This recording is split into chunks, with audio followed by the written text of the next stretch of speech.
Assalamualaikum warahmatullahi wabarakatuh. Maha suci Allah, dan segala puji baginya atas limpahan rahmat yang tak terhingga. Kali ini akan dibacakan hikayat Datu Abulung Al-Banjari. Syekh Abdul Hamid Abulung Al-Banjari atau lebih dikenal dengan Datu Abulung, adalah salah satu ulama Banjar yang berpengaruh pada masanya. Ia adalah ulama yang pernah menggemparkan Kalimantan dengan paham wahdatul wujud. Ia dihukum mati oleh keputusan Sultan Tahmidillah, atas pertimbangan Syekh Muhammad Arsyad Al-Banjari yang waktu itu menjabat sebagai mufti besar. Riwayat singkat Syekh Abdul Hamid Abulung. Dalam sejarah pemikiran keagamaan di Kalimantan Selatan, pada abad ke-18 tersebutlah tiga tokoh yang ternama dan masyhur di tengah-tengah masyarakat waktu itu, yaitu 1. Syekh Abdul Hamid, dikenal dengan Datu Abulung. 2. Syekh Muhammad Arsyad Al-Banjari, dikenal dengan Datu Kalampayan. 3. Syekh Muhammad Nafis bin Idris bin Al-Husain, dikenal dengan Datu Nafis. Pada masa pemerintahan Sultan Tahilullah, Syekh Abdul Hamid Muda dan Syekh Muhammad Arsyad Al-Banjari keduanya sama-sama diberangkatkan ke Mekah Al-Mukarramah untuk menuntut ilmu agama.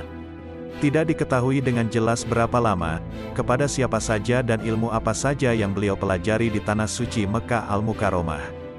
Saat kepulangan dari menuntut ilmu pun tidak diketahui pula kapan waktunya. Sepulang dari menuntut ilmu di Tanah Suci Mekah, Syekh Abdul Hamid Abulung mulai mengajarkan ilmu-ilmu yang sudah didapatnya dari guru-guru beliau di Tanah Suci Mekah Al-Mukarramah. Sampai sekarang belum ditemukan ahli sejarah yang menulis atau mencatat dengan jelas tentang riwayat hidup Syekh Abdul Hamid Abulung atau yang dikenal juga dengan sebutan Datu Abulung. Diberi gelar dengan Datu Abulung karena ia tinggal dan dimakamkan di desa Abulung, Martapura. Namun, cerita yang didapatkan tentang hal ihwal beliau ini hanya melalui penuturan atau cerita dari beberapa tokoh masyarakat, yang didengar dari guru-guru atau orang-orang tua yang menceritakannya kembali secara turun-temurun. Tidak ada catatan ataupun cerita yang jelas tentang asal-usul Syekh Abdul Hamid, baik tentang tempat maupun tahun kelahiran. Silsilah keturunan, baik dari pihak bapak maupun ibu, keturunan, tempatnya dibesarkan, tempat tinggal dan tempat majelis pengajiannya, guru-guru dalam menuntut ilmu, kitab-kitab yang dipelajari maupun yang diajarkan serta murid-murid yang pernah menimba ilmu kepadanya. Menurut salah satu hikayat yang diperoleh, bahwa Abdul Hamid Abulung adalah orang Buana, seorang keturunan asli Banjar, namun tidak diketahui dengan jelas berasal dari kampung mana dan keturunan siapa. Hal ini disebabkan karena ia adalah orang yang berkelana. Konon dari kecil ia sudah meninggalkan kampung halaman dan orang tuanya untuk berkelana. Terhadap cerita masyhur dan tersebar di masyarakat sekarang, bahwa Syekh Abdul Hamid Abulung adalah seorang yang mempunyai ilmu yang sangat tinggi di bidang ilmu tasawuf dan ilmu hakikat, sampai-sampai bagi orang awam yang belum menguasai tingkatan-tingkatan ilmu tauhid dan tasawuf, akan kebingungan mendengar penuturan-penuturan yang disampaikan dan dikeluarkannya. Bahkan sampai ada yang mengatakan, bahwa ia mengajarkan sekaligus menyebarkan satu paham yang menyesatkan. Padahal waktu itu masyarakat di sekitarnya, masih lebih banyak yang awam daripada yang sudah belajar tentang ilmu tasawuf dan ilmu hakikat. Di antara ilmu-ilmu yang diajarkan oleh beliau adalah ilmu tasawuf. Namun ilmu tasawuf yang diajarkan beliau kepada orang awam sangat berlainan fahamnya dari pelajaran ilmu tasawuf yang telah dikenal dan dipelajari masyarakat sebelumnya. Datu Abulung mengajarkan bahwa, tiada yang maujud hanya dia, tiada yang maujud selainnya, tiada aku melainkan dia, dia adalah aku dan aku adalah dia. Dalam pelajaran Syekh Abdul Hamid Abulung juga diajarkan bahwa, syariat yang diajarkan selama ini adalah kulit, belum sampai kepada isi, hakikat. Sedangkan pelajaran yang selama ini diyakini dan dipahami oleh masyarakat umum, yaitu, tiada yang berhak dan patut disembah hanya Allah, Allah adalah Halik dan selainnya adalah makhluk, tiada sekutu baginya. Ajaran inilah yang dikatakan Datu Abulung hanya kulit, belum sampai kepada isi dan hakikat. Ajaran Datu Abulung itu merupakan hasil pengaruh dari ajaran Abu Yazid Al-Bustami, Husain bin Mansur Al-Halaj, yang kemudian memasuki Indonesia melalui Syekh Hamzah Fansuri dan Syekh Syamsuddin di Sumatera dan Syekh Siti Jenar di Pulau Jawa. Menuntut ilmu ke Tanah Haram. Menurut cerita, Abdul Hamid setibanya di Tanah Haram, tidak berkumpul bersama para talabah atau penuntut ilmu lainnya untuk menuntut ilmu kepada para syekh yang menetap, atau yang sesekali berziarah dan berhaji di negeri itu. Namun ia berjalan dan terus berkelana serta mengembara untuk menemui pengajian-pengajian agama, majelis muzakarah serta perkumpulan-perkumpulan orang. Dalam perjalanan itu, apabila bertemu dengan orang di suatu pengajian dan perkumpulan, ia akan bertanya kepada orang-orang tersebut, siapakah Tuhan Allah itu? Di manakah Tuhan Allah itu? Apa bedanya manusia dengan Tuhan Allah? Pertanyaan inilah yang selalu ditanyakan oleh Abdul Hamid kepada siapa saja yang ditemukannya dimanapun ia berada. Tidak ada catatan tentang guru-guru atau orang-orang yang pernah Abdul Hamid temui untuk belajar atau bertanya tentang berbagai masalah agama, terutama tentang ilmu tasawuf dan ilmu tauhid, berbeda dengan Muhammad Arsyad dan Muhammad Nafis yang dalam berbagai catatan ataupun riwayat yang menyatakan bahwa mereka pernah belajar kepada beberapa ulama yang terkenal pada masa itu. Kembali ke tanah air dan mengembangkan ilmunya.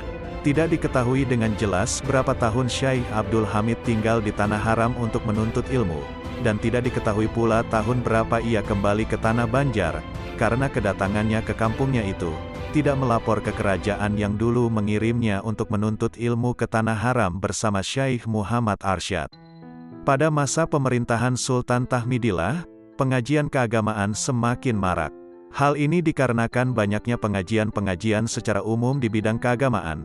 Namun kebanyakan para ulama saat mengadakan pengajian, sifatnya lebih banyak menekankan pada ketauhidan dan kesyariatan. Kesemarakan ini juga disebabkan adanya Syekh Abdul Hamid Abulung yang juga membuka pengajian.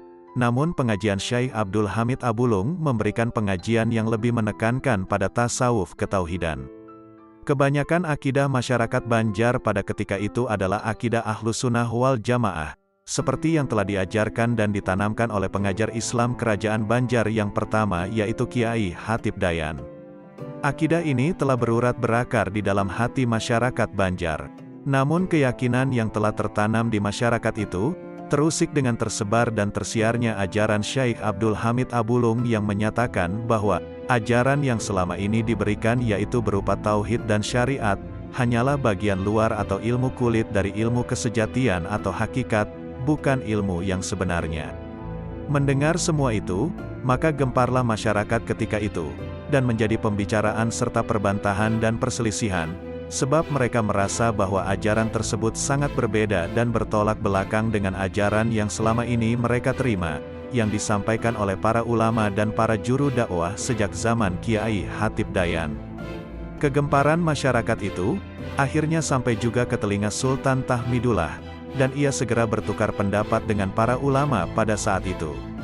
Untuk mengadakan penyelidikan dan mendengar langsung kabar tentang ajaran yang disampaikan oleh Syekh Abdul Hamid, maka Sultan memerintahkan agar Syekh Abdul Hamid Abulung dipanggil dan dihadirkan ke istana. Kemudian Sultan mengutus 2 orang pegawai istana untuk menemui Syekh Abdul Hamid Abulung di rumahnya, dan mengajaknya ke istana atas perintah Sultan. Sesampai di rumah Syekh Abdul Hamid Abulung, kedua utusan istana mengetuk pintu seraya memberi salam. "Assalamualaikum," ucap kedua utusan istana. "Waalaikumsalam," jawab Syekh Abdul Hamid. "Mari masuk dan silakan duduk," kata Syekh Abdul Hamid kepada kedua tamunya. "Terima kasih," jawab kedua utusan istana itu, sambil masuk dan duduk di hadapan Syekh Abdul Hamid. "Ada keperluan apa kalian datang ke rumahku ini?" tanya Syekh Abdul Hamid. "Begini Tuan, kami berdua diutus ke rumah Tuan Syekh Abdul Hamid untuk mengundang Tuan agar dapat hadir di istana sekarang," kata kedua utusan Sultan menerangkan maksud kedatangan mereka itu. "Maaf saudara, di sini tidak ada Abdul Hamid, di sini hanya ada Tuhan," jawab Syekh Abdul Hamid dengan mantap dan penuh wibawa. "Jadi bagaimana ini? Apa yang harus kami katakan kepada Sultan?" tanya kedua utusan tadi dengan perasaan bingung.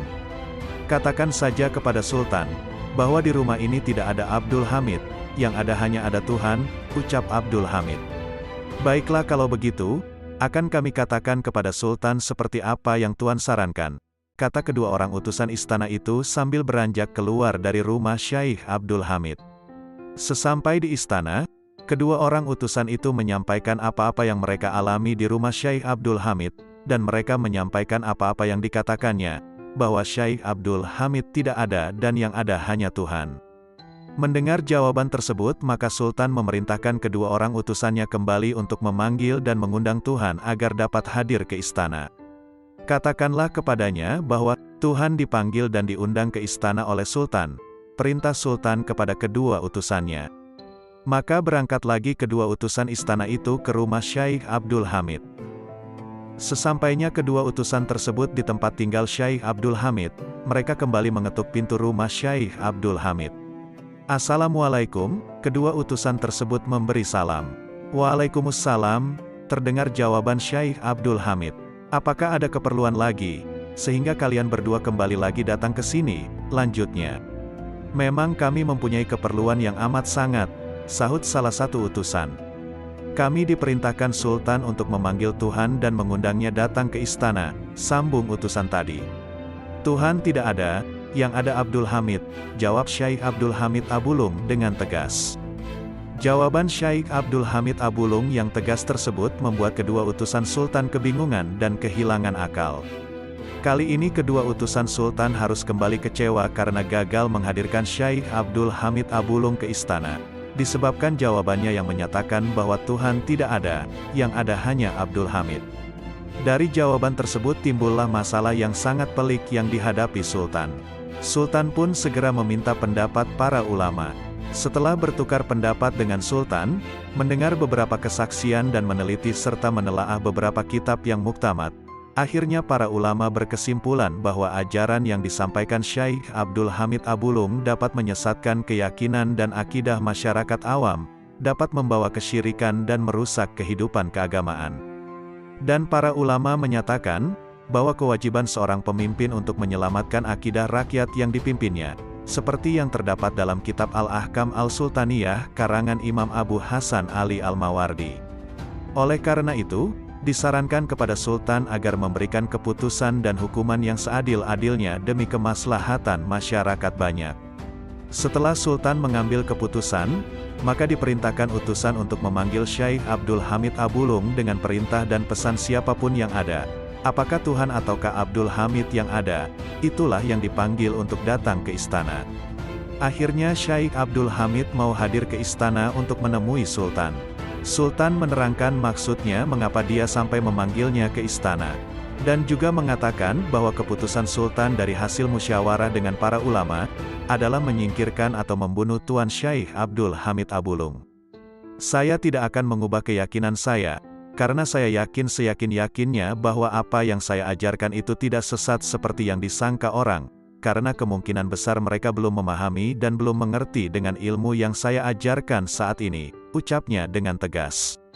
"Saya akan hadapi apapun resikonya atas apa yang saya lakukan dan saya yakini, dan saya tidak akan mundur setapak dan sejengkal pun walaupun berbagai ancaman dan hukuman yang akan ditimpakan kepada saya, karena saya yakin makhluk apapun yang ada di dunia ini, tidak akan memberi bekas kepada saya, baik api, tanah, air, dan makhluk lainnya," sambung Abdul Hamid dengan mantap. Akhirnya Abdul Hamid Abulung dimasukkan ke dalam keranjang yang terbuat dari besi yang sangat berat. Ukuran kerangkeng besi tersebut dibuat seukuran dengan tubuh, hanya cukup untuk berdiri. Kemudian bersama dengan kerangkeng itu, Abdul Hamid Abulung dibenamkan ke dasar sungai di Lok Buntar, sekitar 15 km dari makamnya sekarang yaitu di desa Sungai Batang Martapura. Tanpa diketahui orang, suatu keanehan terjadi. Apabila waktu subuh telah tiba, kurungan besi yang sangat berat itu muncul di permukaan air sungai, dan Syaikh Abdul Hamid melaksanakan kefarduan salat subuh di atas air dan keluar dari kurungan besi. Setelah selesai melakukan ibadahnya, beliau masuk kembali ke dalam kurungan besi itu, dan kurungan besi yang berat tersebut perlahan tenggelam kembali ke dasar sungai. Demikian juga kurungan besi itu, akan muncul ke permukaan air sungai apabila waktu sholat fardu telah tiba, dan apabila telah selesai melaksanakan kefarduannya serta ibadah yang lainnya, kurungan besi itu kembali tenggelam ke dasar sungai. Pada suatu malam menjelang waktu subuh, 10 orang pencari ikan menjala di sekitar sungai tempat Syekh Abdul Hamid Abulung ditenggelamkan. Pada saat asyik-asyiknya mereka mencari ikan, samar-samar mereka mendengar suara azan. Perlahan-lahan mereka mendekati sumber suara azan tersebut. Dari kejauhan mereka melihat keganjilan dan keanehan yang terjadi pada diri Syekh Abdul Hamid Abulung. Sejak melihat keganjilan tersebut, mereka mengangkat beliau menjadi guru mereka. Dari beliau mereka belajar berbagai ilmu pengetahuan agama Islam. Setelah direndam beberapa lama di air, Datu Abulung tidak juga mati. Bahkan terjadi peristiwa ajaib, yaitu bila tiba waktu sholat, beliau keluar dari kurungan dan melakukan sholat di atas air. Peristiwa ini terjadi berulang-ulang, maka Sultan memerintahkan punggawanya untuk mengangkat dan mengeluarkannya kemudian membawanya ke istana untuk menemuinya. Namun sebelum Syekh Abdul Hamid Abulung datang ke istana, Sultan melakukan siasat untuk menjebaknya di perjalanan dengan meletakkan perangkap di tempat Syekh Abdul Hamid lewat. Kemudian Sultan memerintahkan punggawanya untuk membawa Syekh Abdul Hamid kembali ke istana. Saat Abdul Hamid melewati sebuah jalan, ia memijak sebuah lubang yang di atasnya ditutupi dedaunan, maka melesatlah sebilah tombak tajam, namun berhenti di udara dan jatuh ke tanah tepat di belakang tubuhnya tanpa diketahuinya. Tidak lama kemudian, sampailah Syekh Abdul Hamid di hadapan Sultan di istana, dan ia mengatakan bahwa ia tidak dapat dibinasakan dengan alat dan benda apapun.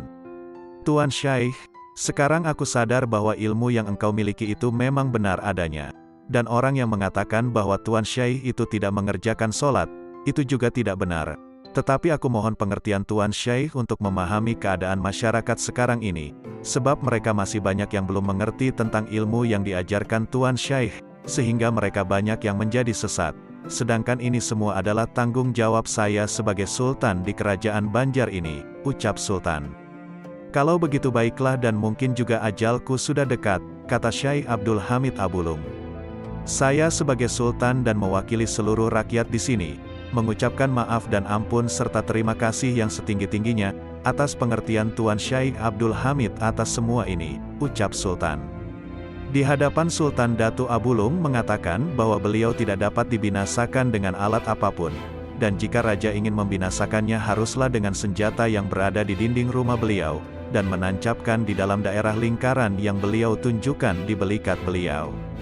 Kemudian Sultan mendengarkan penjelasan Datu Abulung, maka raja memerintahkan kepada ajudannya untuk mengambil senjata yang telah disebutkan Datu Abulung. Setelah mendapatkan senjata tersebut, ajudannya menyerahkannya kepada Sultan. Sebelum senjata itu ditusukkan ke tempat yang telah dikatakan oleh Datu Abulung, Datu Abulung minta izin dulu untuk sholat sunnah 2 rakaat, dan permintaan itu dikabulkan oleh Sultan. Setelah Datu Abulung sholat 2 rakaat, senjata tersebut ditusukkan di tempat yang sudah beliau tunjukkan, maka memancarlah darah segar dari situ. Namun yang sangat aneh dan mengagumkan adalah, bahwa dari ceceran darah segar tersebut bergerak perlahan-lahan dan membentuk sebuah tulisan. Tulisan tersebut secara perlahan-lahan pula menjadi sebuah kalimat, La ilaha illallah Muhammadar Rasulullah, tidak ada Tuhan selain Allah dan Muhammad adalah utusan Allah. Sultan dan orang-orang yang menyaksikan kejadian tersebut tercengang, serta terkagum-kagum sambil mengucapkan, Inna lillahi wa inna ilaihi rojiun. Dengan kejadian tersebut, terbuktilah bahwasanya ajaran yang disebarkan oleh Datu Abulung tidaklah sesat, dengan kata lain ajarannya sesuai saja dengan kaidah Islam. Akan tetapi ajaran tersebut sudah menduduki tahap yang paling tinggi, yang apabila dipelajari oleh orang awam bisa terjadi kesalahpahaman atau sesat. Kemudian Sultan Tahmidullah II yang memerintah periode tahun 1761 sampai tahun 1801, membangun Masjid Jami Syekh Abdul Hamid Abulung sebagai bentuk penebusan dosa, karena telah memerintahkan para algojo raja untuk mengeksekusi Datu Abulung. Demikian, kisah ini dimuat di wiyonggoputih.blogspot.com.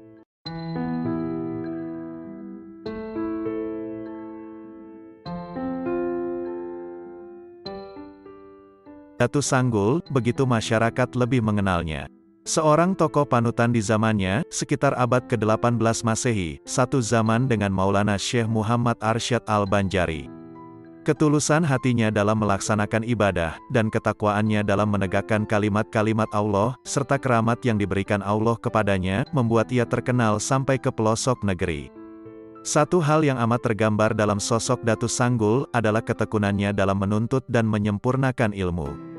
Semangat menuntut ilmu itu jualah yang kemudian membuatnya sampai ke bumi Kalimantan, khususnya Desa Tatakan, Kabupaten Tapin, Kalimantan Selatan. Yaitu berguru dengan Datu Suban. Di Desa Tatakan pula beliau kemudian dimakamkan yang sampai sekarang makamnya terus diziarahi masyarakat. Riwayat Syekh Muhammad Abdus Samad, Datus Sanggul. Dalam salah satu riwayat diceritakan, Datus Sanggul disebutkan bernama asli Syekh Muhammad Abdus Samad. Dalam riwayat lainnya, disebutkan bahwa nama beliau adalah Ahmad Sirajul Huda. Beliau berasal dari Palembang, kemudian melanglang buana ke berbagai penjuru untuk menuntut ilmu. Mengapa digelari Datus Sanggul? Salah satu riwayat menceritakan, hal tersebut karena ketekunan beliau dalam mentaati perintah gurunya di dalam halwat khusus yang sama artinya dengan menyanggul atau menunggu turunnya ilmu dari Allah Subhanahu wa Ta'ala. Ada juga yang mengatakan beliau sering menyanggul atau menghadang pasukan tentara Belanda di perbatasan Kampung Muning, sehingga tentara Belanda pun kocar-kacir dibuatnya. Versi lainnya lagi menyebutkan, gelar Datus Sanggul itu karena kegemaran beliau menyanggul, menunggu, binatang buruan. Ada juga yang mengatakan rambut beliau yang panjang dan selalu disanggul, digelung. Datus Sanggul sangat terkenal pula dengan syair-syairnya yang begitu puitis dan penuh makna. Salah satu syair yang sangat terkenal adalah syair pantun, Saraba Ampat. Syair tersebut berbahasa Banjar yang syarat dengan pelajaran tasawuf. Di antara petikan syair tersebut berbunyi, Allah jadikan Saraba Ampat, syariat tarikat hakikat marifat, menjadi satu di dalam halwat. Rasa nyamannya tiada tersurat. Kemudian, ada lagi syair lain yang berbunyi, Riau-riau padang si bundan. Di sana padang si tamu-tamu. Rindu dendam tengadah bulan, di hadapan Allah kita bertemu. Syair itu dilantunkan Datus Sanggul saat muncul dari tengah sungai dan berjalan di atas air dengan tenangnya tanpa basah sama sekali terkecuali pada anggota wudhu. Karomah Syekh Muhammad Abdus Samad, Datus Sanggul. Selalu salat Jumat di Mekah. Beliau mempunyai banyak kelebihan. Selalu salat Jumat di Mekah, dan menjadi murid Nabi Khidir. Pada waktu itu, di kerajaan Banjar yang masyarakatnya sangat menjunjung tinggi nilai agama, mewajibkan bagi laki-laki yang sudah akil balik atau sudah dewasa untuk melaksanakan salat Jumat di masjid kampung masing-masing. Kalau tidak melaksanakan kewajiban tersebut, akan didenda. Dalam riwayat, Datus Sanggul dipercayai memiliki keramat melaksanakan salat Jumat di Masjidil Haram setiap Jumatnya. Karena itu, setiap hari Jumat itu pun beliau harus membayar denda kepada kerajaan sampai habis harta beliau, hingga suatu saat yang tertinggal hanya kuantan dan landai, alat untuk memasak nasi dan sayuran. Dalam kondisi itu, setelah didesak oleh istri beliau karena tidak ada lagi barang yang bisa dipakai untuk membayar denda, Datus Sanggul akhirnya berjanji untuk melaksanakan salat Jumat di masjid kampungnya. Kala itu, sungai di kampungnya sedang meluap dan hampir terjadi banjir lantaran hujan yang sangat lebat pada malam harinya. Di saat para jamaah sedang berwudu di pinggir sungai, tiba-tiba Datus Sanggul datang dan langsung terjun ke sungai yang sedang meluap tersebut. Beliau bercebur lengkap dengan pakaiannya. Orang-orang berteriak dan menjadi gempar. Dan tiba-tiba lagi, di tengah kegemparan masyarakat itu, Datus Sanggul muncul dari tengah sungai dan berjalan di atas air dengan tenangnya, lalu langsung memasuki masjid. Lebih mengherankan, pakaian beliau tidak basah sama sekali, kecuali anggota wudunya. Masyarakat semakin terkejut, tatkala imam mengangkat takbir memulai salat Jumat diikuti jamaah lain, Datus Sanggul hanya melantunkan syair tadi. Riau-riau padang si bundan. Di sana padang si tamu-tamu. Rindu dendam tengadah bulan. Di hadapan Allah kita bertemu. Allahu Akbar. Bersamaan ucapan Allahu Akbar itu, tubuh beliau mengawang-awang hingga selesai orang mengerjakan salat Jumat. Melihat keadaan Datus Sanggul yang demikian, orang-orang yang berada di masjid semakin keheranan. Aku tadi salat di Mekah. Kebetulan di sana ada selamatan dan aku meminta sedikit, mari kita cicipi bersama walau sedikit, kata Datus Sanggul di saat orang-orang masih keheranan. Sejak saat itulah, masyarakat percaya sepenuhnya bahwa Datus Sanggul adalah seorang waliullah. Barang-barang Datu Sanggul yang semula disita pun dikembalikan oleh kerajaan. Dalam riwayat lagi, keramat Datu Sanggul ini pun dibuktikan Datu Kalampayan, Syekh Muhammad Arsyad Al-Banjari. Pada suatu hari Jumat di kota Mekah, Datu Kalampayan ada di sana. Sewaktu di Masjid Mekah untuk melaksanakan salat Jumat berjamaah, Datu Kalampayan melihat seseorang sembahyang di dekatnya. Beliau tertarik untuk mengetahui, karena orang itu mengenakan baju palimbangan hitam dan celana hitam serta memakai laung. Datu Kalampayan yakin bahwa itu bukan orang-orang Mekah, karena orang-orang Mekah tidak ada yang berpakaian demikian. Pakaian seperti itu hanya dipakai oleh orang Banjar atau orang Tanah Jawa. Dan peristiwa itu dilihat Datu Kalampayan selama beberapa kali Jumat. Tidak salah lagi, ini pasti orang Banjar, ujar Datu Kalampayan kala itu. Lalu, Datu Kalampayan mengulurkan tangannya, kemudian mereka bersalaman. Tak puas bertemu di masjid, Datu Kalampayan membawa orang itu ke rumahnya. Syekh Muhammad Arsyad lalu bertanya dan dijawab orang tersebut bahwa ia bernama Datu Sanggul. Datu Kalampayan bertanya pula, saudara ini orang mana, asal negeri mana dan sudah berapa lama tinggal di Mekah? Datu Sanggul menjawab pertanyaan itu dengan senyum. Saya setiap Jumat datang ke sini untuk bersembahyang, dan aku berasal dari Banjar.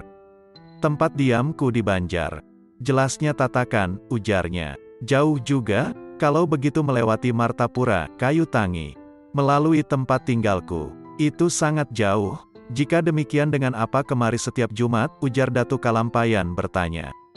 Datu Sanggul pun menjawab, aku tidak memakai apa-apa. Hanya karena hendak kemari saja, dan kebetulan Allah Subhanahu wa Ta'ala memberikan kekuatan kepadaku sehingga aku sampai ke sini. Terpikir dalam hati Datu Kalampayan tentang kedatangan Datu Sanggul itu, apakah ia memang masih waras atau orang yang terganggu pikirannya. Jawaban Datu Sanggul tadi dirasanya tak masuk akal sehat. Sebab mungkinkah jarak yang demikian jauhnya antara Tatakan dan Mekah bisa dicapai hanya dalam waktu begitu singkat, dan bahkan tidak memakai apa-apa. Namun dari dialek bahasanya, Datu Kalampayan yakin bahwa Datu Sanggul adalah berasal dari Banjar. Untuk menguji ketidakpercayaannya itu, Datu Kalampayan pun kemudian berkata kepada Datu Sanggul. Kalau betul engkau pulang pergi dari Tatakan ke sini, coba tolong hari Jumat yang akan datang bawakan aku oleh-oleh dari kampung. Aku sudah sangat lama tidak pulang. Mungkin sudah mencapai waktu 30 tahun. Selama ini aku selalu berada di Mekah tak pernah kemana-mana. Nah kira-kira musim buah apa di kampung kita? Bawakan kemari untukku, terutama di Martapura sekarang ini musim apa kiranya, ujar Datu Kalampayan. Datu Sanggul lalu berdiri di depan jendela. Tangannya dilambaikannya keluar jendela. Ketika ia menarik kembali tangannya, ada sebiji durian dan kuini. Nah, Datu Kayu Tangi ambil durian dan kuini ini. Ini datang dari Sungkai, kata Datu Sanggul. Buah itu diterima Datu Kalampayan, dan diperiksa masih ada getah dari tangkai kuini itu. Sama seperti baru dipetik dari samping rumah. Durian dan kuini tersebut masak pula. Segera Datu Kalampayan mengupas dan memakannya. Memang betul durian dan kuini. Di Mekah kedua buah tersebut tidak ada. Kuini Jawa saja tidak terdapat, kecuali jenis asam-asaman lain. Dan suatu saat Datu Kalampayan kembali ke tanah Banjar, ia semakin kaget karena ada buah kuini dari kerajaan Banjar yang tiba-tiba menghilang. Rupanya, buah kuini itulah yang dipetikkan Datu Sanggul untuk Datu Kalampayan. Sejak pertemuan awal itu, Datu Sanggul dan Datu Kalampayan semakin sering bertemu di setiap salat Jumat. Dan karena sering bertemu, maka terjalinlah persahabatan antara keduanya. Sering Datu Sanggul dibawa ke kediaman Syekh Muhammad Arsyad. Datu Sanggul pun tidak pernah menolak. Dari persahabatan keduanya ini pula kemudian ada satu kitab yang dikenal Kitab Barencong, yakni, kitab yang dibagi dua secara diagonal. Satu bagian dipegang oleh Datu Kalampayan, dan sebagian lainnya dibawa oleh Datu Sanggul. Syekh Abdus Samad sering membagi daging binatang rusa dan kijang kepada penduduk Dusun Muning, Kalimantan Selatan, tempat tinggalnya. Daging itu diperoleh dengan cara menyumpit binatang tersebut yang lewat di bawah pohon tempat dia duduk berjuntai setiap hari. Namun kebiasaan tersebut tidak dilakukan pada hari Jumat, karena dia pergi ke Mekah untuk melakukan salat Jumat. Pekerjaan menghadang dan mengintip binatang itu disebut menyanggul yang berasal dari kata sanggul. Inilah asal mula Syekh Abdus Samad diberi gelar Datu Sanggul atau Datuk Sanggul. Datu Sanggul, seperti dikutip dari riwayat Datu Sanggul, Saduran M. Zaini AD, pada suatu hari diminta Nabi Khidir untuk mengantar Datu Daha ke Mekah. Datu Daha ingin salat di sana. Datu Daha adalah anak angkat Nabi Khidir setelah dia mengalami peristiwa yang luar biasa. Datu Sanggul menyanggupi permintaan itu, dengan syarat Datu Daha harus memegang dirinya erat-erat dengan mata tertutup sampai ada perintah membukanya. Demikianlah, beberapa saat kemudian Datu Daha diizinkan membuka mata dan ternyata sudah tiba di Mekah. Mereka lalu ke masjid dan menjalankan salat Jumat. Datu Daha kemudian minta kesediaan Datu Sanggul untuk mengantarkan lagi ke Mekah, tapi kali itu untuk naik haji. Menanggapi permintaan itu, Datu Sanggul minta agar Daha menunggu hari Jumat. Setelah itu dia lenyap dari depan mata Daha. Diceburkan ke laut. Datu Daha adalah orang yang pernah bertemu Nabi Khidir ketika dia dalam kondisi yang sangat letih setelah diceburkan oleh kapten kapal karena kapal layar yang mereka tumpangi menuju Tanah Suci tiba-tiba berhenti di tengah laut tanpa sebab yang jelas. Untuk mencari kejelasan itu, dengan bantuan paranormal, Daha diceburkan ke dalam laut. Si Fulan ini harus tinggal di tengah laut, kata si paranormal kepada kapten kapal setelah menghitung-hitung bayangan gaib. Begitu tubuh Daha tercebur ke laut, kapal itu pun bergerak melaju seperti semula dan meninggalkan Daha di tengah laut. Setelah 30 jam terombang-ambing di laut, akhirnya Daha terdampar di pantai. Ketika hampir pingsan, dia berdoa kepada Allah mohon keselamatan. Kemudian dia berjalan menelusuri pantai hingga kelelahan dan jatuh pingsan. Ketika siuman, dia melihat banyak makam sejauh mata memandang dalam keadaan rapi. Namun dia tidak melihat bangunan rumah. Pasti kuburan ini ada yang mengurus, pikirnya. Namun, siapa? Karena kelelahan, dia terduduk sambil menoleh kiri kanan, hingga tampak olehnya sebuah gubuk. Dengan tertatih-tatih dia datangi gubuk itu dan didapatinya seorang lelaki tua sendirian di dalamnya. "Assalamualaikum," ujarnya. Kemudian terjadilah dialog di antara keduanya. Singkat kata, orang tua itu adalah Nabi Khidir, yang mengaku sebagai pengurus pemakaman tersebut, yaitu makam orang-orang yang mati tenggelam di laut, seperti yang dialami Datu Daha. Jawaban itu diberikan setelah Daha menceritakan pengalamannya sendiri. Mengetahui bahwa orang tua itu adalah Nabi Khidir, Daha menyatakan keinginannya untuk pergi haji. "Kalau Ananda ingin menunaikan ibadah haji, besok aku ikutkan kepada Syekh Abdus Samad. Tiap hari Jumat dia singgah kemari sebelum ke Mekah," jawab Nabi Khidir. Begitulah, Datu Daha akhirnya bertemu Datu Sanggul dan dibawa ke Mekah. Berbulan-bulan kemudian, Datu Daha bertemu para penumpang kapal layar yang ditumpangi dulu. Mereka heran mengetahui Daha telah tiba di Mekah lebih dulu daripada mereka. "Bukankah Anda dulu dilempar ke laut, kok bisa duluan sampai di Mekah?" kata salah seorang di antara mereka, keheranan. "Itu semua kehendak Allah," jawab Datu Daha. Namun dia tidak menceritakan pertemuannya dengan Nabi Khidir. Dalam keheranan itu, mereka akhirnya berkesimpulan bahwa kemungkinan Datu Daha adalah wali, bukan orang sembarangan. Ketika ibadah haji selesai, Datu Daha pun diantar pulang oleh Datu Sanggul dengan cara yang sama. Namun dia diturunkan di ujung kampung Daha, Borneo, tempat asal Datu Daha. "Dari sini Anda jalan ke rumah, supaya orang kampung melihat Anda sudah kembali dari Tanah Suci," pesan Datu Sanggul.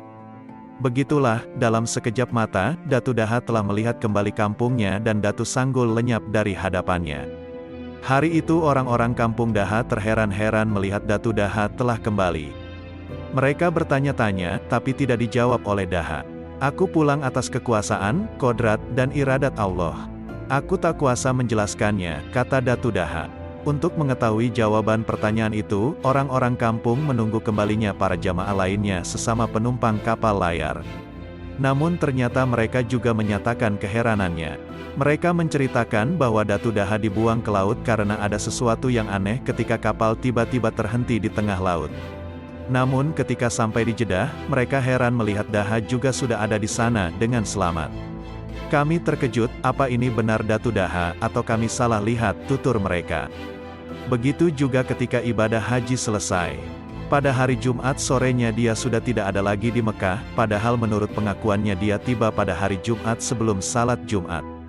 Cerita itu membuat warga kampung percaya bahwa Datu Daha memang naik haji dan dia adalah wali yang patut dihormati. Dalam balutan asap putih. Datu Sanggul atau Syekh Abdus Samad atau Syekh Ahmad Sirajul Huda berasal dari Palembang. Dia berguru kepada Datu Suban, seorang ulama besar yang ditemuinya dalam mimpi, yang tinggal di Kalimantan Selatan.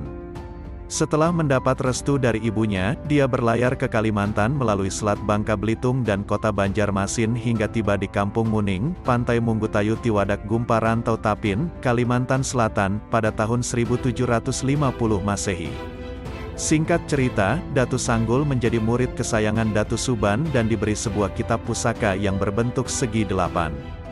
Rupanya ketika kitab itu diserahkan, itulah akhir hayat Datu Suban, karena tak lama kemudian dia wafat dalam balutan asap putih yang mengepul ke udara ketika tengah berjalan meninggalkan tempat upacara penyerahan kitab tersebut.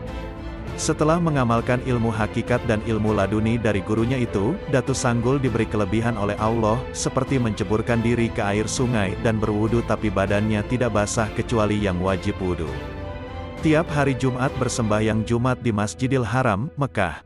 Dia juga berteman dengan Syekh Muhammad Arsyad Al-Banjari sejak tahun 1760, yang bertemu setiap salat Jumat di Mekah. Syekh Arsyad ingin mempelajari kitab pusaka Datu Suban yang bersegi 8. Namun Datu Sanggul meminjamkan hanya sebelah sehingga kitab itu berbentuk rencong dan disebut kitab Barencong, dengan catatan, bila ingin melanjutkan kajian dalam kitab itu, Al-Banjari harus turun ke Tanah Jawi dan menemuinya di Kampung Muning sambil membawa kain putih seukuran 5 helai kain sarung. Ternyata ketika tiba saatnya untuk mempelajari kitab itu, Syekh Arsyad Al-Banjari tidak berhasil menemui Datu Sanggul di Kampung Muning, karena ia sudah wafat. Teringat pada pesan agar membawa kain putih berukuran 5 kain sarung, Syekh Arsyad pun menduga bahwa ketika itu agaknya Datu Sanggul sudah mendapat firasat dari Allah akan meninggal bila belahan kitab Barencong itu diserahkan. Begitulah, sungguh teramat banyak lagi cerita-cerita akan keramat Datu Sanggul. Termasuk menjelang akhir hayatnya, Datu Sanggul minta dibawakan kain kafan kepada Datu Kalampayan apabila Datu Kalampayan selesai menuntut ilmu dari Mekah pulang ke Tanah Banjar. Dan ternyata, kain kafan itu digunakan untuk mengkafani Datu Sanggul sendiri yang berpulang ke hadirat Allah bertepatan dengan pulangnya Datu Kalampayan dari Mekah ke Tanah Banjar. Sungguh tak terasa, kini sudah 249 tahun kejadian itu berlalu. Di Komplek Kubah Datu Sanggul di Desa Tatakan Tapin, dilaksanakan peringatan Haul Datu Sanggul setiap tahunnya. Dikatakan Masrani, penjaga makam Datu Sanggul adalah hamba Allah yang alim dan dikenal luas dianugerahi ilmu marifat. Selain pantun Saraba Ampat dan syair ketika muncul dari air tadi, menurut Masrani ada lagi pantun marifat Datu Sanggul yang masih dikenal para ahli marifat hingga saat ini. Pantun itu berbunyi, jangan susah mencari bilah, bilah ada di rapun buluh. Jangan susah mencari Allah, Allah ada di batang tubuh. Kitab Marifat Datu Sanggul yang dikenal dengan Kitab Barencong, dapat disimak di Sufipedia.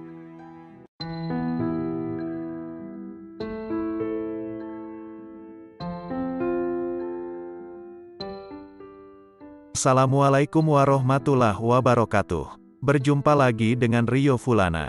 Semoga kita semua senantiasa dalam lindungan Allah Subhanahu wa Ta'ala. Berikut akan diuraikan kisah Syekh Muhammad Arsyad Al-Banjari dan beberapa karomahnya. Kisah ini dikutip dari berbagai sumber diantaranya koranbanjar.net dan lainnya. Berikut uraiannya. Syekh Muhammad Arsyad Al-Banjari, ulama besar asal Tanah Banjar yang juga dikenal dengan sebutan Datuk Kelampayan. Ulama besar yang melahirkan nasab para ulama besar di Kalimantan Selatan, salah satunya Syekh Muhammad Zaini bin Abdul Ghani atau guru sekumpul ini memiliki kisah sejarah yang menjadi teladan bagi masyarakat. Dari sekian banyak kisah sejarah yang menarik, kisah pertautan cinta putri Syekh Muhammad Arsyad Al-Banjari yang bernama Fatimah dengan Syekh Abdul Wahab Bugis, juga menjadi kisah yang sangat fenomenal. Selama menuntut ilmu di Masjidil Haram Mekah, Syekh Muhammad Arsyad Al-Banjari dipertemukan dengan 3 sahabat sesama penuntut ilmu, seperti Syekh Abdus Samad Al-Falimbani, Syekh Abdurrahman Misri Al-Jawi, dan Syekh Abdul Wahab Bugis, sehingga mereka dikenal sebagai 4 serangkai dari Tanah Jawi. Dikisahkan, sebelum pulang dari menuntut ilmu, keempat sahabat ini sepakat untuk berhaji ke Tanah Suci Mekah. Ketika itu, tanpa disangka Syekh Muhammad Arsyad bertemu dengan adik kandungnya, Zainal Abidin bin Abdullah yang sedang menunaikan ibadah haji.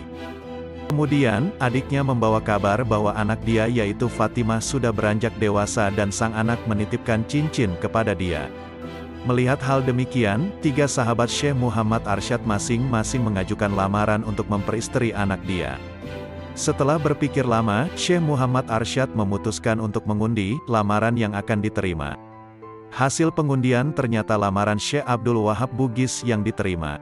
Dari situlah terjalin pertautan cinta antara putri Syekh Muhammad Arsyad Al-Banjari dengan Syekh Abdul Wahab Bugis. Setelah menerima lamaran Syekh Abdul Wahab Bugis, kemudian Syekh Muhammad Arsyad Al-Banjari melaksanakan ijab kabul pernikahan antara Syekh Abdul Wahab Bugis dengan Fatimah binti Syekh Muhammad Arsyad. Pernikahan langsung dilaksanakan Syekh Muhammad Arsyad sambil disaksikan dua sahabat lainnya. Syekh Muhammad Arsyad Al-Banjari bin Abdullah bin Abdurrahman Al-Banjari, lahir di desa Lok Gabang, tanggal 17 Maret tahun 1710, meninggal di dalam pagar, tanggal 3 Oktober tahun 1812 pada umur 102 tahun. Dia ulama Banjar, ulama fikih yang bermazhab Imam Syafi'i. Syekh Muhammad Arsyad Al-Banjari berasal dari kota Martapura, Kabupaten Banjar, Kalimantan Selatan. Dia hidup pada masa tahun 1122 sampai tahun 1227 Hijriah. Dia disebut juga Haji Besar dan mendapat julukan Anumerta Datuk Kalampayan. Syekh Muhammad Arsyad Al-Banjari pengarang kitab Sabilal Muhtadin yang banyak menjadi rujukan bagi banyak pemeluk agama Islam di Asia Tenggara. Sejak dilahirkan, Muhammad Arsyad melewatkan masa kecil di desa kelahirannya Lok Gabang, Martapura. Sebagaimana anak-anak pada umumnya, Muhammad Arsyad bergaul dan bermain dengan teman-temannya. Namun pada diri Muhammad Arsyad sudah terlihat kecerdasan melebihi dari teman-temannya. Begitu pula akhlak budi pekertinya yang halus dan sangat menyukai keindahan. Di antara kepandaiannya adalah seni melukis dan seni tulis. Sehingga siapa saja yang melihat hasil lukisannya akan kagum dan terpukau. Pada saat Sultan Tahlilullah sedang berkunjung ke kampung Lok Gabang, Sultan melihat hasil lukisan Muhammad Arsyad yang masih berumur 7 tahun. Terkesan akan kejadian itu, maka Sultan meminta pada orang tuanya agar anak tersebut sebaiknya tinggal di istana untuk belajar bersama dengan anak-anak dan cucu Sultan. Di istana, Muhammad Arsyad tumbuh menjadi anak yang berakhlak mulia, ramah, penurut, dan hormat kepada yang lebih tua. Seluruh penghuni istana menyayanginya dengan kasih sayang. Sultan sangat memperhatikan pendidikan Muhammad Arsyad karena Sultan mengharapkan Muhammad Arsyad kelak menjadi pemimpin yang alim. Ia mendapat pendidikan penuh di istana sehingga usia mencapai 30 tahun. Kemudian ia dikawinkan dengan seorang perempuan bernama Tuan Bajut. Ketika istrinya mengandung anak yang pertama, terlintaslah di hati Muhammad Arsyad suatu keinginan yang kuat untuk menuntut ilmu di tanah suci Mekah. Maka disampaikannya hasrat hatinya kepada sang istri tercinta. Meskipun dengan berat hati mengingat usia pernikahan mereka yang masih muda, akhirnya istrinya mengamini niat suci sang suami dan mendukungnya dalam meraih cita-cita. Maka, setelah mendapat restu dari Sultan berangkatlah Muhammad Arsyad ke tanah suci mewujudkan cita-citanya. Derayan air mata dan untayan doa mengiringi kepergiannya. Di tanah suci, Muhammad Arsyad mengaji kepada masyayikh terkemuka pada masa itu. Di antara guru dia adalah Syekh Athoillah bin Ahmad Al-Misri, Al-Faqih Syekh Muhammad bin Sulaiman Al-Kurdi dan Al-Arif Billah Syekh Muhammad bin Abdul Karim Al-Saman Al-Hasani Al-Madani. Syekh yang disebutkan terakhir adalah guru Muhammad Arsyad di bidang tasawuf, di bawah bimbingannya lah Muhammad Arsyad melakukan suluk dan halwat, sehingga mendapat ijazah darinya dengan kedudukan sebagai khalifah. Selain itu guru-guru Muhammad Arsyad yang lain seperti Syekh Ahmad bin Abdul Munim Ad-Damanhuri, Syekh Muhammad Murtada bin Muhammad Az-Zabidi, Syekh Hasan bin Ahmad Al-Yamani, Syekh Salem bin Abdullah Al-Basri, Syekh Sidik bin Umar Han, Syekh Abdullah bin Hijazi Asy-Syarkawi, Syekh Abdurrahman bin Abdul Aziz Al-Maghrabi, Syekh Abdurrahman bin Sulaiman Al-Ahdal, Syekh Abdurrahman bin Abdul Mubin Al-Fatani, Syekh Abdul Ghani bin Muhammad Hilal, Syekh Abis As-Sandi, Syekh Abdul Wahab At-Tantawi, Syekh Abdullah Mirgani, Syekh Muhammad bin Ahmad Al-Jauhari, dan Syekh Muhammad Zain bin Faqih Jalaluddin Aceh. Setelah lebih kurang 35 tahun menuntut ilmu di Mekah dan Madinah, timbullah niat untuk menuntut ilmu ke Mesir. Ketika niat ini disampaikan dengan guru mereka, Syekh menyarankan agar keempat muridnya ini untuk pulang ke Jawi, Indonesia, untuk berdakwah di negerinya masing-masing. Maka bertolaklah keempat putra Nusantara ini menuju kampung halaman. Memasuki wilayah Nusantara, mula-mula mereka singgah di Sumatera yaitu di Palembang, kampung halaman Syekh Abdussamad Al-Falimbani. Kemudian perjalanan dilanjutkan menuju Betawi, yaitu kampung halaman Syekh Abdurrahman Misri. Selama di Betawi, Syekh Muhammad Arsyad diminta menetap sebentar untuk mengajarkan ilmu agama dengan masyarakat Betawi. Salah satu peristiwa penting selama di Betawi adalah ketika Syekh Muhammad Arsyad membetulkan arah kiblat Masjid Jembatan 5, Masjid Luar Batang, dan Masjid Pekojan. Untuk mengenang peristiwa tersebut, masyarakat sekitar Masjid Jembatan 5 menuliskan di atas batu dalam aksara Arab Melayu, tulisan Jawi, yang bertuliskan bahwa kiblat masjid ini telah diputar ke kanan sekitar 25 derajat oleh Muhammad Arsyad Al-Banjari pada tanggal 4 Safar 1186 Hijriah. Setelah dirasa cukup, maka Syekh Muhammad Arsyad dan Syekh Abdul Wahab Bugis berlayar menuju kampung halaman ke Martapura, Banjar. Tiba di kampung halaman pada bulan Ramadan 1186 Hijriah bertepatan 1772 Masehi, sampailah Muhammad Arsyad di kampung halamannya, Martapura, pusat Kesultanan Banjar pada masa itu. Akan tetapi, Sultan Tahlilullah, seorang yang telah banyak membantunya telah wafat dan digantikan kemudian oleh Sultan Tahmidullah II bin Sultan Tamjidullah I, yaitu cucu Sultan Tahlilullah. Sultan Tahmidullah yang pada ketika itu memerintah Kesultanan Banjar, sangat menaruh perhatian terhadap perkembangan serta kemajuan agama Islam di kerajaannya. Sultan Tahmidullah II menyambut kedatangan dia dengan upacara adat kebesaran. Segenap rakyat pun mengeluk-elukannya sebagai seorang ulama, matahari agama, yang cahayanya diharapkan menyinari seluruh Kesultanan Banjar. Aktivitas dia sepulangnya dari Tanah Suci dicurahkan untuk menyebarluaskan ilmu pengetahuan yang diperolehnya, baik kepada keluarga, kerabat ataupun masyarakat pada umumnya. Bahkan, Sultan pun termasuk salah seorang muridnya sehingga jadilah dia raja yang alim lagi wara. Berikut akan diuraikan beberapa karomah Syekh Muhammad Arsyad Al-Banjari.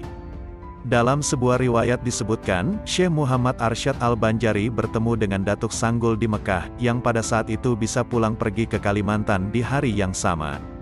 Karomah melakukan perjalanan panjang dengan waktu singkat itu, ternyata tidak hanya dimiliki Datuk Sanggul saja, Datuk Kelampayan pun juga pernah melakukan hal yang sama. Syekh Muhammad Arsyad Al-Banjari atau Datuk Kelampayan lebih dikenal sebagai seorang ahli fikih karena karyanya yang populer adalah kitab Sabilal Muhtadin yang membahas masalah fikih. Kendati demikian, beliau juga menulis kitab tentang tasawuf, dan dianugerahi karomah layaknya ahli tasawuf. Diceritakan Datuk Kelampayan ingin cepat-cepat ke Kelampayan, sementara jarak dari desa dalam pagar kediaman Syekh Muhammad Arsyad dengan desa Kelampayan berkilo-kilometer jauhnya. Maka, Datuk Kelampayan pun mengeluarkan karomahnya, yakni melakukan perjalanan jauh dengan waktu singkat. Dari Munggu, gundukan tanah itu, Datuk menghilang dan langsung tiba di Kelampayan. Salah satu cerita mengenai karomah Syekh Muhammad Arsyad Al-Banjari yang dikenal dengan nama Tuan Tasalamaka atau Datuk Kelampayan ini terjadi saat dia berangkat ke Batavia untuk membetulkan arah kiblat. Arsyad membetulkan arah kiblat di Masjid Jembatan 5, Masjid Luar Batang dan Pekojan. Hal ini menimbulkan kontroversi di kalangan pemuka masyarakat dan pemimpin Muslim saat itu. Karenanya Gubernur Jenderal Belanda kala itu memanggil Arsyad, sekaligus untuk mempermalukannya di depan umum dengan salah satu pertanyaannya, apakah isi kelapa yang sedang dipegang sang gubernur? Syekh Arsyad menjawab isi kelapa itu air dan di dalam air itu ada ikan, lalu hadirin tertawa mendengar jawaban yang tidak masuk akal itu. Akan tetapi, setelah kelapa itu dibelah, memancarlah air dan keluarlah ikan yang masih hidup dari dalamnya. Hadirin yang tertawa sebelumnya berubah menjadi takjub dan kagum melihat karomah yang dimiliki Syekh Arsyad.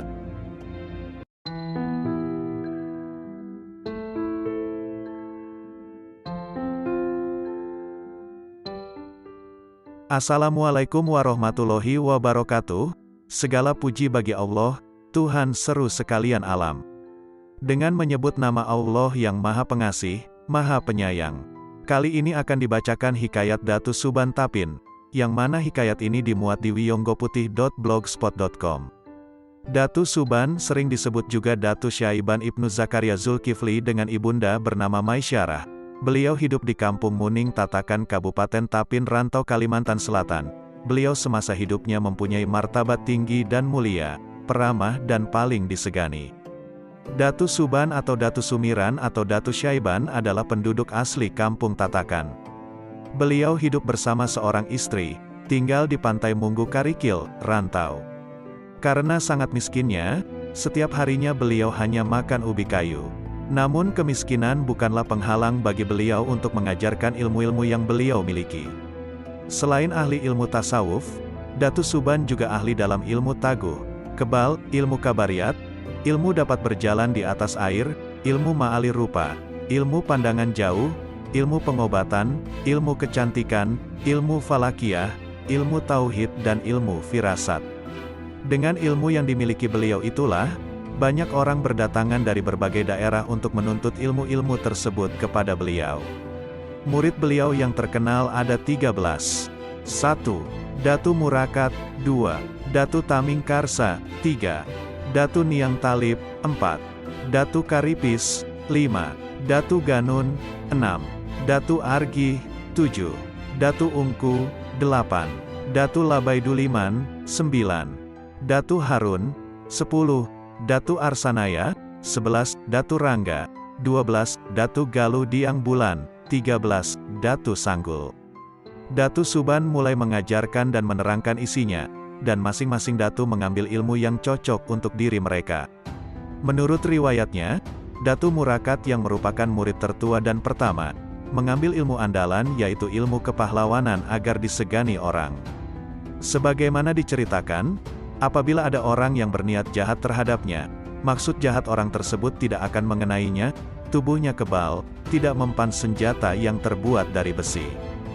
Datu Taming Karsa murid yang kedua, mengambil ilmu Panglima Kelasikaran yang tiada lawan kehebatannya, bergelar Singajaya. Mempunyai andalan ilmu Pangkima Kelasikaran, supaya gagah perkasa di medan perang. Ia diangkat menjadi Panglima dalam beberapa peperangan saat melawan penjajah Belanda. Datu Niang Talib murid yang ketiga, mengambil ilmu kabariyat dunia. Jika beliau menghentakkan kaki, maka orang akan terkulai lemah tak berdaya dan sampai sekarang beliau masih hidup sebagai penguasa alam gaib hutan Pulau Kadap.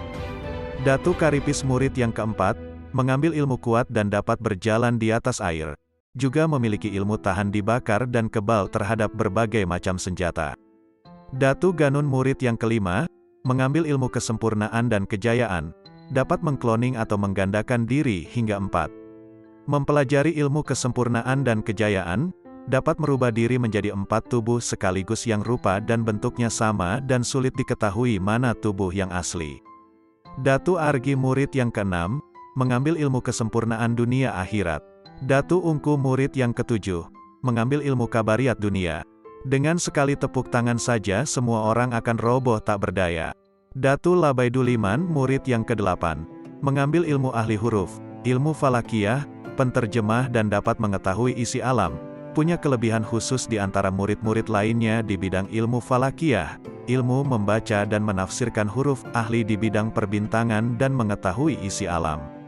Konon, ia dapat mengetahui kapan turunnya hujan, kapan jatuhnya dedaunan dari dahannya dan sebagainya. Datu Harun murid yang kesembilan, mengambil ilmu kebal, lebih cenderung mengambil ilmu dunia, seperti ilmu kebal, kuat, perkasa dan badannya keras bagai besi. Datu Arsanaya murid yang ke-10, mulanya suka menzalimi, kemudian dengan kebijakan dan didikan Datu Suban ia bertobat, dapat ilmu yang sempurna, akhirnya dia menjadi orang yang soleh.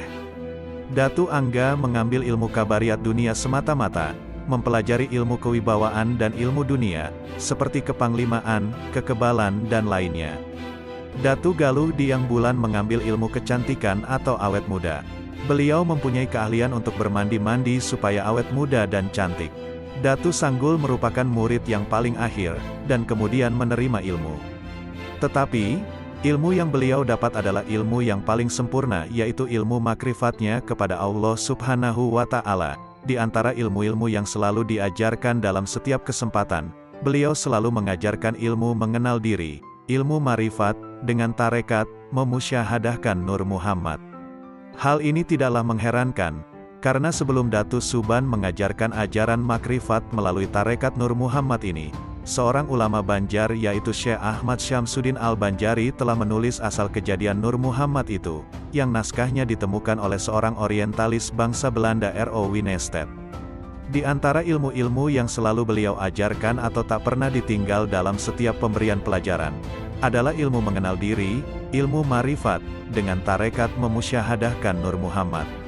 Menurut beliau, untuk mengenal diri itu terlebih dahulu harus tahu arti diri, yaitu, 1. Apa arti diri tajali? 2. Apa arti diri terpari? 3. Apa arti diri dipari-pari? 4. Apa arti diri yang berdiri? Apabila seseorang telah mengenal ini dengan baik, maka pada tahap berikutnya ia akan mengenal Allah Subhanahu wa Ta'ala. Dari sini akan timbul keyakinan bahwa Allah itu Esa, Esa sifat, Esa asma, dan Esa pula afalnya. Datu Suban dikenal sebagai salah seorang wali Allah. Beliau memiliki karamah kasyaf, yaitu terbukanya tabir rahasia bagi beliau, sehingga dapat mengetahui peristiwa yang akan terjadi. Seperti beliau sudah tahu bahwa akan kedatangan tamu manusia raksasa, Datu Nuraya. Dapat pula mengetahui sampai di mana kemampuan murid-muridnya dalam menerima ilmu yang diberikannya, seperti akan menyerahkan kitab pusaka. Kitab tersebut beliau serahkan kepada Abdus Samad, Datu Sanggul, murid paling akhir yang ikut belajar kepada beliau. Menurut pandangan kasyaf beliau, hanya Abdus Samadlah yang dapat menerima, mengamalkan, serta mengajarkannya, sedang murid-muridnya yang lain tidak mampu. Karamah atau kesaktian lain yang beliau miliki adalah, beliau dapat mengetahui akan tibanya ajal beliau. Ketika dari mata beliau keluar sebuah sosok yang rupanya sangat bagus, bercahaya, dan berpakaian hijau. Ini berarti 7 hari lagi beliau akan berpindah alam. 4 hari kemudian dari tubuh Datu Suban keluar cahaya yang sangat cemerlang berwarna putih. Besarnya sama dengan tubuh beliau dan berbau harum semerbak. Ini berarti 3 hari lagi beliau akan meninggalkan dunia fana ini. Oleh karena itu, segera Datu Suban memanggil para murid-muridnya. Setelah semuanya berkumpul, beliau berkata, "Murid-muridku yang kucintai, kalian jangan terkejut atas panggilan yang mendadak ini, karena pertemuan kita hanya hari ini saja lagi. Nanti malam jam 1:30 malam, aku akan meninggalkan dunia yang fana ini. Hal ini tidak bisa ditunda-tunda lagi, karena ketentuan Allah telah berlaku." Kemudian beliau membacakan firman Allah surat An-Nahl ayat 61 yang berbunyi, "Apabila sudah tiba waktu yang ditentukan, maka tidak seorang pun yang dapat mengundurkannya dan juga tidak ada yang dapat mendahulukannya." Mendengar ucapan beliau itu, semua yang hadir diam membisu 1000 bahasa. "Nah, waktuku hampir tiba," kata Datu Suban memecah kesunyian itu. "Mari kita berzikir bersama-sama untuk mengantarkan kepergianku," kata Datu Suban lagi. Semua murid dipimpin oleh beliau serentak mengucapkan zikir, "Hu Allah, Hu Allah, Hu Allah." Perhatikanlah, apabila aku turun kurang lebih 40 hasta sampai pada batu berwarna merah sebelah dan hitam sebelah, aku berdiri di sana nanti, maka pandanglah aku dengan sebenar-benarnya, yang ada ini atau yang tiada nanti, lihatlah aku ada atau tiada. Kalau ada masih diriku ini tidak menjadi tiada, berarti ilmu yang kuajarkan kepada kalian belum sejati. Tetapi bila aku menjadi tiada berarti ilmu yang kuajarkan kepada kalian adalah ilmu sejati dan sempurna. Setelah berkata demikian beliau diam, kemudian meletuslah badan Datu Suban dan timbul asap putih. Hilang asap putih timbul cahaya, nur, yang memancar-mancar sampai ke atas ufuk yang tinggi, kemudian lenyap ditelan kemunculan cahaya rembulan. Semua yang hadir takjub menyaksikan kejadian itu. Kemudian terdengar gemuruh ucapan murid-murid beliau, "Inna lillahi wa inna ilaihi rojiun." Kisah Datu Nuraya dan Datu Suban. Tak banyak yang mengenal Datu Nuraya yang punya nama Syekh Abdul Muin. Sebagian ada yang menyebut Syekh Abdul Jabar dan ada juga yang menyebut Syekh Abdul Rauf. Di pantai Jatimunggu Karikil dekat Liang Macan, tetangga desa Tatakan tinggal seorang guru miskin namun sangat dalam dan tinggi ilmu tasawufnya. Beliau adalah Datu Suban. Karena kemiskinan beliau dan istri hanya makan singkong setiap harinya. Pada saat Lebaran, Hari Raya, Datu Suban kedatangan 12 orang murid-muridnya, yaitu, Datu Murkat, Datu Taming Karsa, Datu Niang Talib, Datu Karipis, Datu Ganun, Datu Argi, Datu Ungku, Datu Labai Duliman, Datu Harun, Datu Arsanaya, Datu Rangga, dan Datu Galuh Diang Bulan. Ketika sedang menikmati hidangan yang disediakan tuan rumah, tiba-tiba datang seorang yang bertubuh sangat besar. Serta-merta mereka terkejut dan segera mengambil tombak dan parang untuk menghadang orang tersebut. "Assalamualaikum warahmatullahi wabarakatuh," kata orang besar tersebut sambil mendekat. "Waalaikumsalam warahmatullahi wabarakatuh," jawab para datu. Lalu Datu Suban berkata kepada murid-muridnya, bahwa orang yang memberi salam itu insya Allah akan berniat baik dan tidak membahayakan. "Maaf, siapa saudara yang datang dan dari mana asalmu serta apa maksud saudara?" tanya Datu Suban. Si raksasa hanya menjawab dengan ucapan, "La ilaha illallah." Setiap Datu Suban bertanya selalu dijawabnya dengan kalimat tauhid, "La ilaha illallah." Hingga 7 kali ditanya dan dijawab dengan 7 kali zikir tauhid itu. Setelah 7 kali zikir tersebut, tiba-tiba raksasa itu ambruk. Lalu para datu menghampiri dan memeriksanya. Ternyata orang besar itu telah meninggal dunia. Serempak mereka berujar, "Inna lillahi wa inna ilaihi roji'un." Melihat keadaan yang demikian, para datu yang berjumlah 13 orang tadi bingung.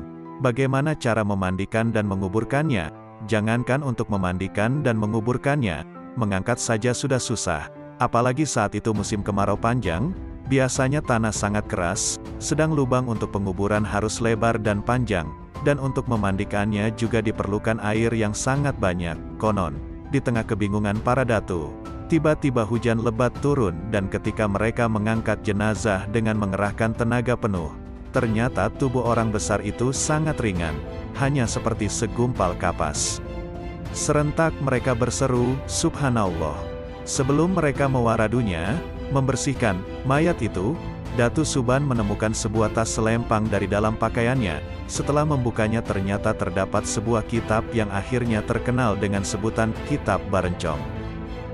Para datu mulai membagi tugas. Membersihkan mayat ialah Datu Argi, Datu Niang Talib, Datu Ganun, Datu Labaiduliman, Datu Ungku, sedangkan Datu Karipis bertugas mencari batu nisan dari batu alam. Sedang yang lain membuat lubang kubur di Gunung Munggu Karikil dekat Munggu Tayuh. Konon lubang yang digali tidak cukup untuk mengubur jenazah itu, terpaksa kakinya harus dilipat sehingga tubuhnya seperti huruf Hamzah. Pada hari ke-7 setelah meninggalnya raksasa itu, Datu Suban membuka kitab yang ditemukan pada jenazah tersebut di hadapan 12 muridnya sambil mengucap, "Bismillahirrohmanirrohim." Ternyata berisi bermacam-macam khasiat ilmu dunia dan akhirat. Akhirnya orang besar, raksasa tersebut diberi nama Nuraya, karena dia datang pada hari raya dan wafat pada hari itu juga, dan sesuai dengan badannya yang besar seperti raya. Nur Raya berarti pembawa cahaya yang sangat luas seperti raya. Dengan panjang kuburnya kurang lebih 60 meter, dengan kaki dilipat, kalau tidak dilipat mungkin bisa sampai 100 meter, dan lebar kurang lebih 6 meter.